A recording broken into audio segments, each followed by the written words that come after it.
Pawisan na tayo agad. Isang Ito, ikot. ang Isang ikot pa lang kami. Hindi pa nga kami. Meron na nangangagat. Kuya, patahiya na niya pag uwi mo. Kati-kati ka na. O kuya. Tanggalin niyo yung stick kasi ganito. Patras te. Tulong yan. Di, ang tamis nito, oh. Marami ng hinog, di ba maliliit?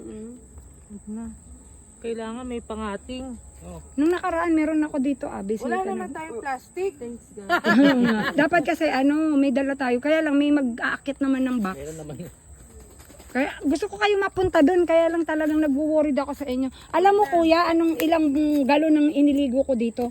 Isang kagat, sobrang katay. Tapos yun pala, nagwiwisik ang balahibo ng uod. Inaral ko sa YouTube. Isang uod lang pala, gumaganon siya. Ano yan? Yung Kumakalat. Kumakalat. higad. Tara dun. Hindi naman kayo nagpipitas eh. Takot na pukpok ang alam nyo eh. Pakpak. Tingnan natin yung mag-aakit sa atin. Mamaya, reklamo yan. Oo. Nag-mix na. Hindi, wag lang yung talagang ano.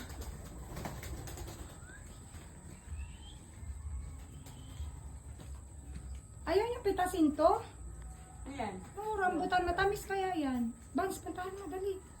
Eh, ano eh. Sayang yung ano, andyan na siya oh. Ayun, nakanya. Ginatsagaan niya yan ng mga trabador ko eh. Uuwi nila yan eh. Sa taas. Marami pa pala, no? Oo, madami pa sa dulo. Marami din. Ang hirap lang magpakagat. Sige kuya. Sige Go. lang, sige lang. Titiisin ko ng kagatin, gano'n. Oo, kunin niyo. May bayabas pa nga eh.